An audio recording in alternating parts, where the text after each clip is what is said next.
Thank you, and funny and glad that you want to wake up with me. That's what I asked you. Do you want to wake up with me? I just told somebody, normally I won't do this early, like 2 years ago, because I didn't do anything before 10 o'clock. But now I have a child since 2 years, so now I have plenty of time. So I'm Joris Roovers, that's me, that's my girlfriend, and that's my little boy. This is from last summer, when we were on a hike in Brittany, in the northern of France. Normally I don't tell much about myself, but people tend to like it, so this is me, my girlfriend, and my boy. I'm 38 years old, I live in Utrecht, and I'm officially graduated as an architecture historian. That's cool, huh? So what do? This is what I normally say. I help people tell what they do.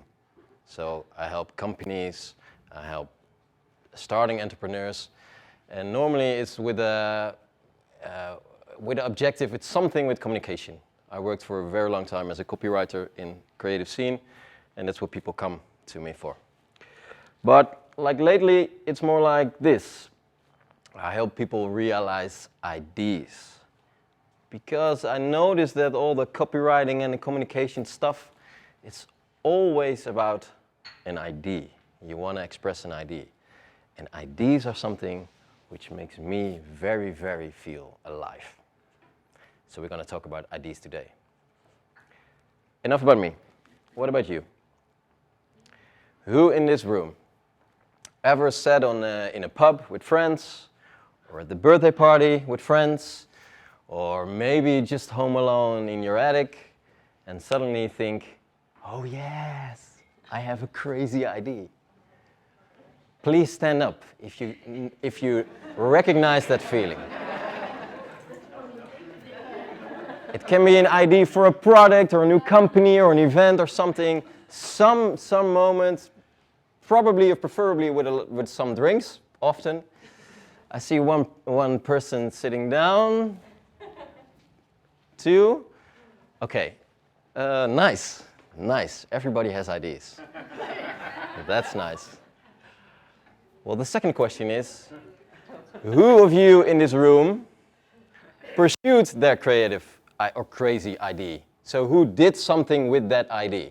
If so, please stand. If not, please take your seat. So you had a crazy idea at the dinner party.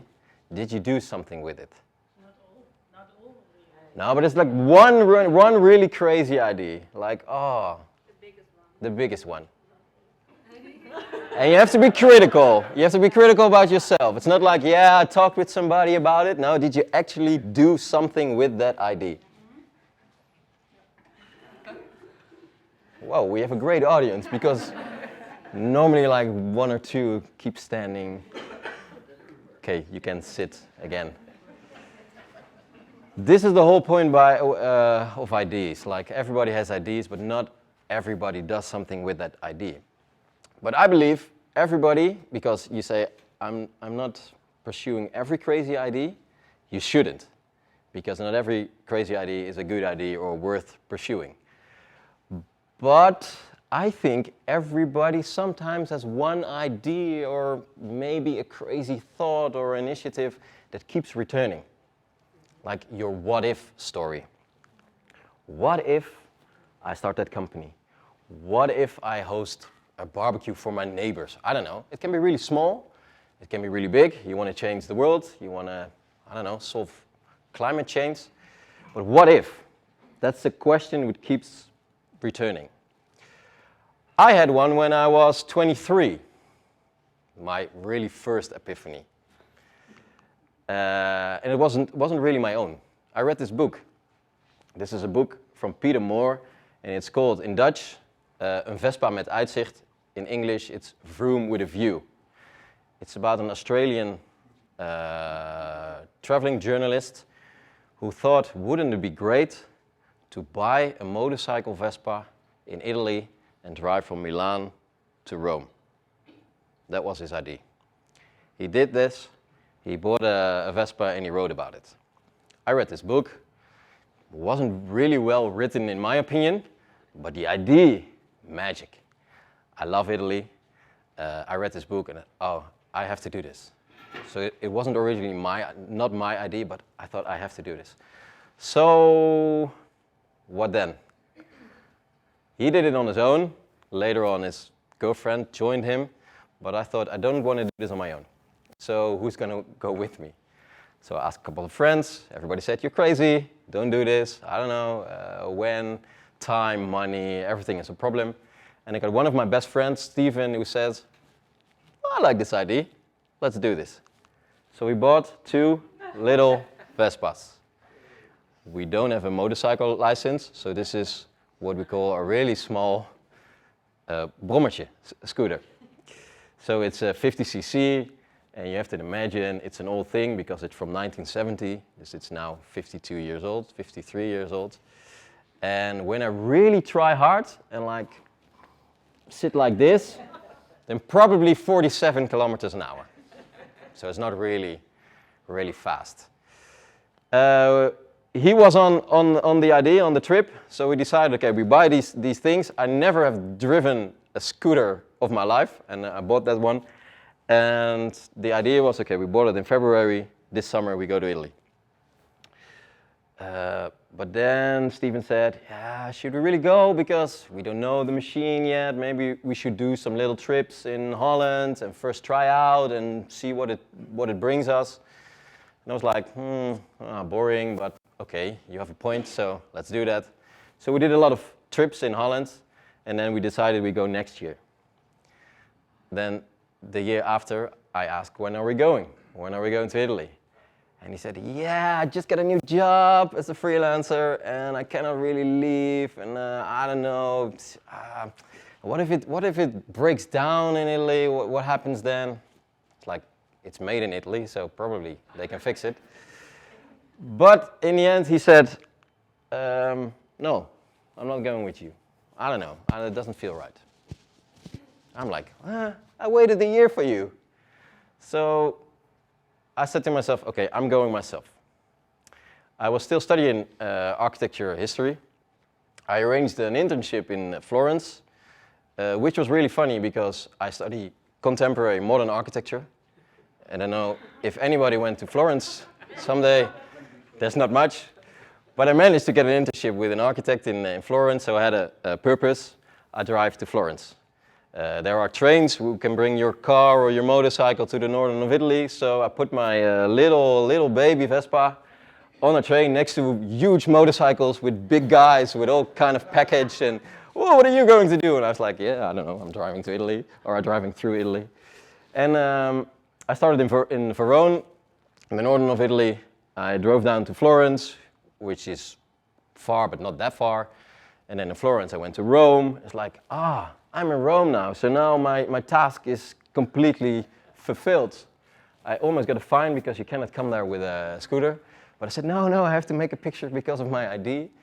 So I was in Rome, but then I was in Rome. It's like, yeah, I still have time left. Maybe I can go to Naples.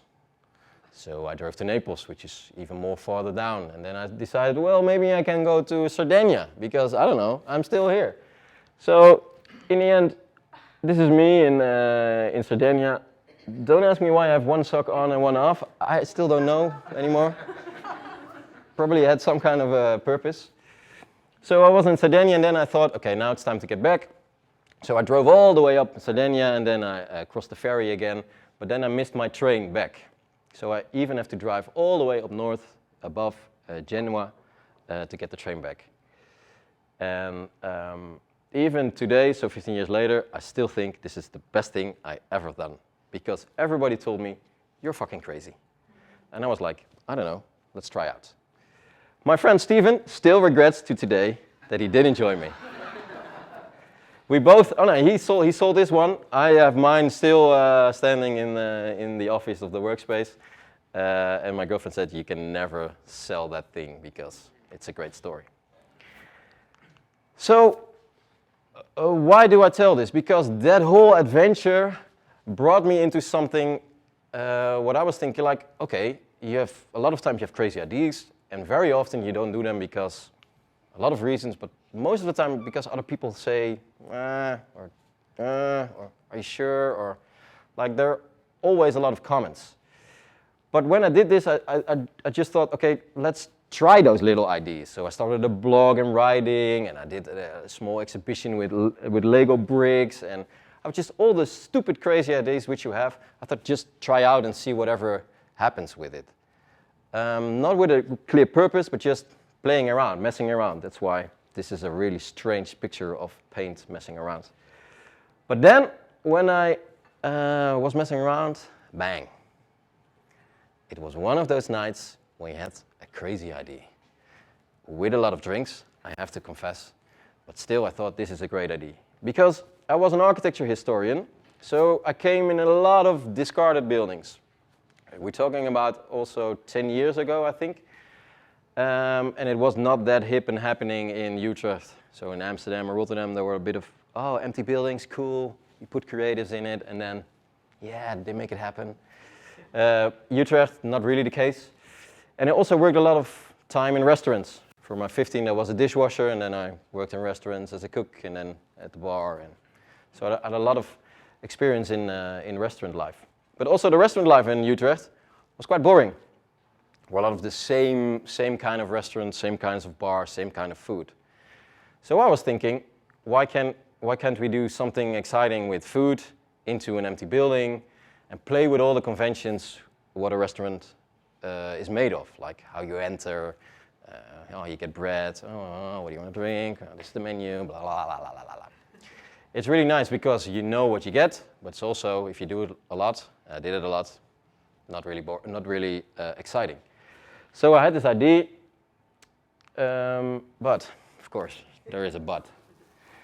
I worked in a lot of restaurants, I told it to everybody, so I shared my idea. Is there somebody crazy enough to come with me on a journey to build a restaurant for one night in an empty building? Everybody's like, yeah, let's do this. This is cool. And especially, I don't know if people worked in restaurants, but you always have an after drink, and then the bold stories come at the table. So everybody's like, yeah, let's do that, and the plans and ideas getting bigger and bigger and bigger. So I was like, okay. It took me 2 years before one restaurant owner said, okay, let's do it. We do it for one night. We don't put any money in it. We don't make any effort of it. We just try if we can make it happen. We don't do it with our own names. We make up a silly name. So we called it Circus Citroen, Circus Lemon. It was invented like this. And we called it guerrilla dining. So, ooh. The idea was born. So we had a little quirky website, and we thought, okay, we sell 100 tickets for 60 euros, and that's our budget. So we have 6,000 euros to build a restaurant for one night in an empty building. I don't know how your math is, but building a restaurant for 6,000 euros is not that much. So we knew, okay, we need help from friends. We need to do some crazy stuff. We found an empty building. It was an old laundrette in Utrecht. It was a building from 1853, if I recall right. There was nothing, no water, no electricity, holes in the wall. It was my dream, but for many people, a disaster. So all the lights you see here, we all adjusted them and put them in. So for one night, we did a restaurant. We had 100 guests. But those guests had to find a ticket online. So it was just buy a ticket online, you pay, you don't know what you get, and you don't know where it is. So we text you on the day of the restaurant in the afternoon, come at 6 o'clock at that place, and then be surprised. We thought really great idea. The problem is we didn't sell all those tickets at once. We sold like 40 tickets. And we were building and building, like, we need 100. But we didn't have any money and marketing budget and stuff, so we thought, okay, we need a clever idea.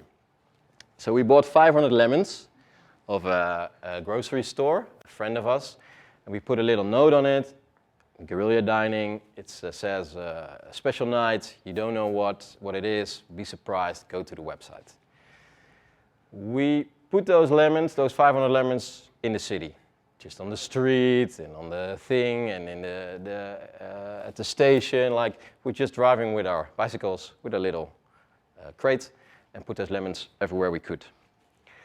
Then the funny thing is, it was picked up in the media. It starts with one media. Like I thought Linda or something was the first one. What we thought, eh? And then everyone's like, oh, cool, cool, cool, cool, cool, cool. And we're like, oh, okay, we're sold out, of course, because it was hyped. So we did the dinner, one night, 100 persons. There were a lot of things that went wrong. It was freaky cold because it was in December. Power went off. We had a dish which wasn't really eatable. A lot of things went wrong. But the funny thing is, we were like, okay, we're doing this just once because it was a lot of work. We all did it in the evening hours. We all asked friends and creatives, okay, help us, because we had actors, we had photographers, we had video makers. We did the whole designing of the thing. It was a lot of work. And I said, okay, we do this once because we don't make any money of it, and it's way too much work. But then we were at the evening, and everybody was sitting at long tables, and there were people from Spain. I still don't know how did they get there. There was an architect, there was a family with their grandma, there were just friends, and they were all sitting together and talking to each other, and they said, okay, yeah, sure, things went wrong, but oh, this is great. I meet other people, this is a new experience. When is the next? And they're like, oh, okay, but we like the idea, so we did another time. This is in the old Jongerius complex, an old factory. We did things with artists, we did parties. We did it on the top of the Notenflat, which is where? There? Sorry, yeah, next to us. We did it in the surgery rooms of an old hospital.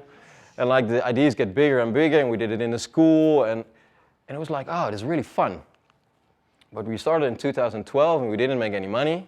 3 years later, 100 persons, 150, 200 persons, 250. Still, we didn't make any money. Our work get bigger and bigger. The team was bigger, so everybody like this, volunteers, and everybody wants to participate and join. But we still didn't make any money. We just did our work. And in the evening hours and in the weekends, we built like bam, bam, bam, building, building, building for the next restaurant.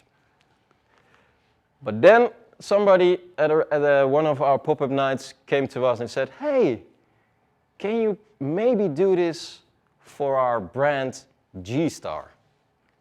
I think everybody knows G-Star. It's like the denim brand, which has an office in Amsterdam. This is their office, really huge, nice, fancy building. And they said, we want you to do our annual party dinner for 500 persons. And we're like, we're just friends making fun. Are we going to do this? Yeah, but we want that vibe. And so with our two friends, we said, okay, we do it once, and we see if it works, if it's still fun, and then from then on. Now, we did it once, and we did it twice, and I think we did it 5 times, and it get bigger and bigger, and we did it for other companies, and we made serious money. Like, we're like, huh? Are we making money with this? We're doing the same thing? So the idea, which was really a small, tiny thing, crazy idea, never made money for 3 years, suddenly became a business model, and we did it for a lot of companies, and people asked us, and we're like, okay, we want to do it, but we do our crazy stuff, and you pay for our crazy stuff. It's like, yeah, that's what we want. So we started a new company next to the Circus Citroen, and do the event stuff as a business. Circus Citroen, we did it, I think, for 10 years, then Corona came, so the last time we did it in the old Tivoli for 6 days, and they were like, okay, well, what are we going to do?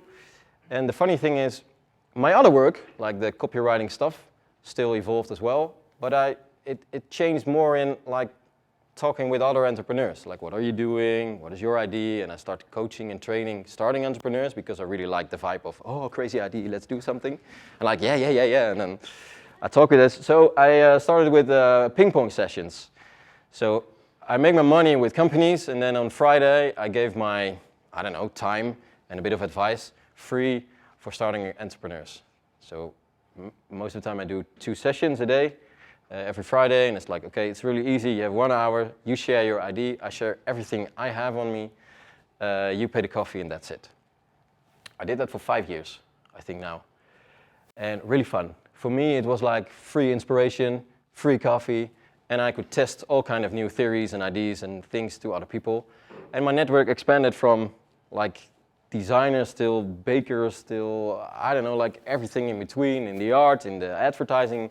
So it was a really diverse network starting to build up. But the strange thing was, after 2 years or 3 years doing this, I was like,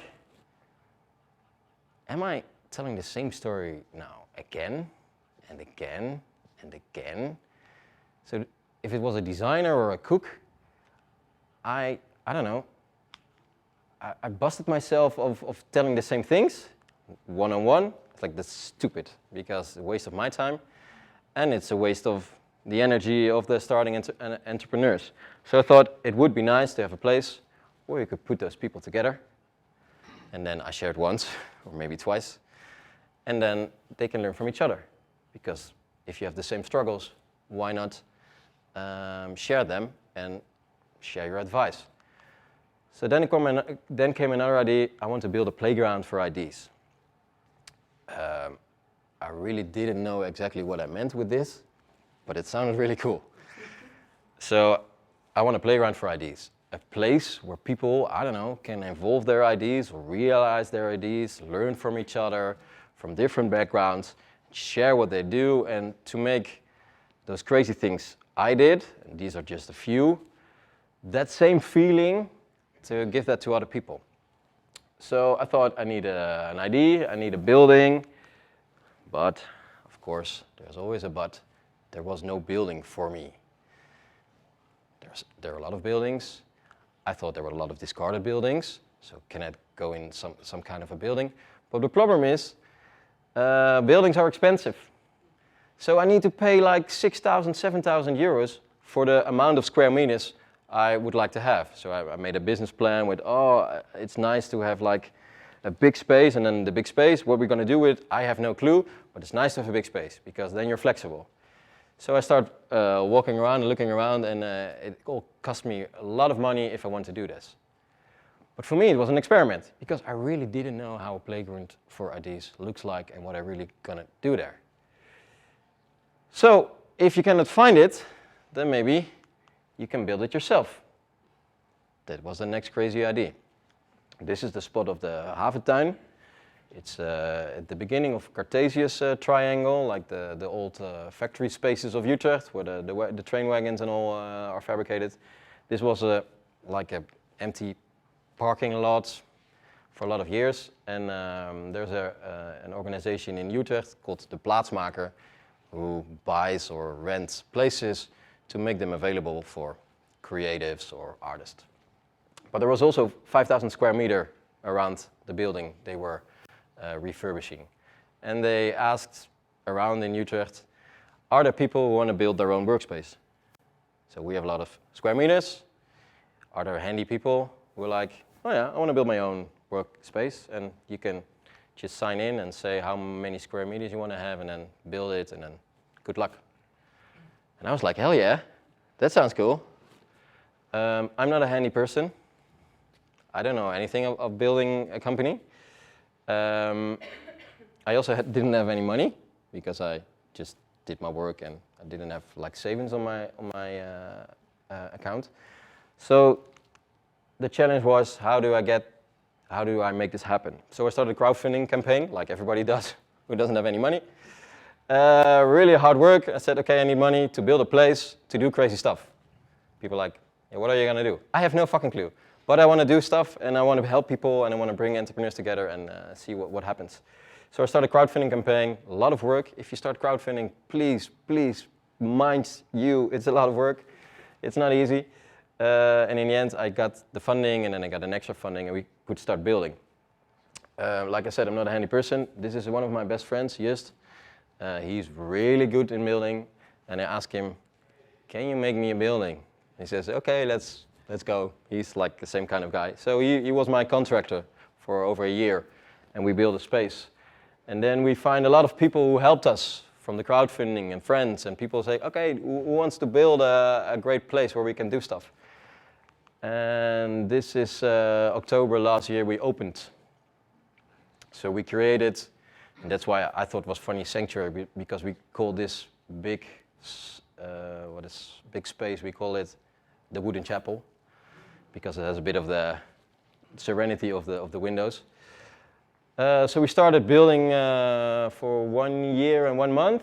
In October we opened officially, and the idea is we have a lot of space. So this is one of the spaces where we have a roof garden and there's a kitchen and all kind of stuff. So it's 360 square meters. So it's quite a lot. And the idea is we open up our space for everybody with a crazy idea. Because I want to create like the, how do you say that, the breeding ground for people who have a crazy idea on the birthday or in a pub and just think maybe it's worth pursuing. And we offer space, and we do that in 3 different ways. So if people have really a lot of money, they pay us money.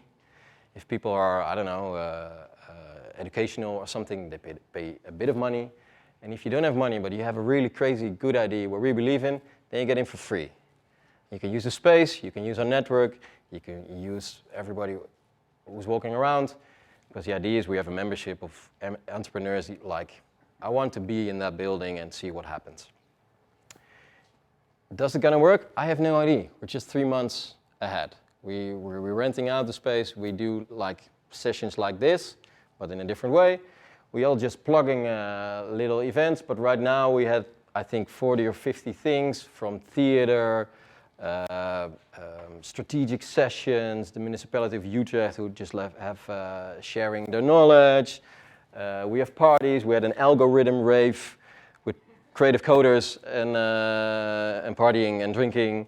We are working on an algorithm dinner, so your dinner is like made by algorithms.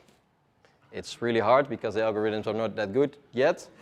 So it was the first time it was not really nice to eat, but we're working on that. So that's the whole idea. Am I Superman? No, I'm not Superman. It's not like, oh, it's all success stories. Oh, you have an idea and you do stuff and then it works and then it works and then it works. No, definitely not. I'm not Superman. But I think if you have a what-if story that seems to resonate with you and keeps coming back and back and back, then it's worthwhile pursuing. Because you don't know where it ends up, but that's the whole fun of this whole journey of an idea. So these examples are my returning what-ifs. Like, what if we build a restaurant from one night and do crazy stuff? What if I write a book in 5 lines? I wrote a book in all 5 lines. What if we do a platform for all the restaurants, but we don't do it digital when everybody goes digital? No, we make an old school newspaper when you read on the couch. Like, just things, I thought this is great. And some things were successful, and some things made money, some things were awful, a lot of things were awful, but it keeps me going. And I think if you ask yourself, if you have a returning what-if story, it can be anything. Maybe the crazy idea you had in mind when we started this session.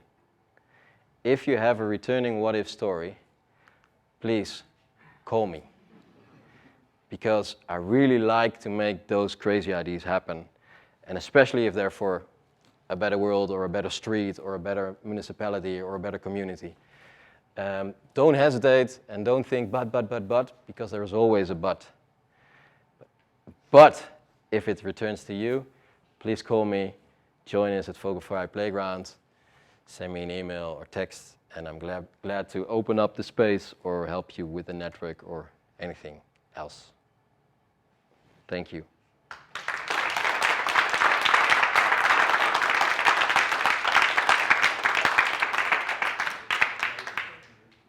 Before we maybe go into questions, there's another slide, because like I said, we do also small events. We have a lunch every Tuesday because I like food. Maybe you already noticed. I like food, and I found a friend who's a baker, and I thought, let's start a micro bakery in Vogelvrij. So he bakes every 2 weeks. In my opinion, one of the best sourdough bread in Utrecht. And we do lunch every 2 weeks on Tuesday with 12 persons from a different background. And we have really nice food, we have nice coffee, and we ask if we can help each other. So we ask people to share their ideas. And is there anybody in the network at the table who said, oh, you have to call that one, or I have an idea, or maybe you should check this out. It's really fun. We did 4 now, and it's, I don't know, People are excited about it. Next Tuesday, we have another one. We have still 4 places left. So if you like, maximum of 12, send me a text or email or follow Photographer Playground afterwards. And maybe I see you there and you can see the building. And I'm always glad to share our building. Now, thank you. Yeah.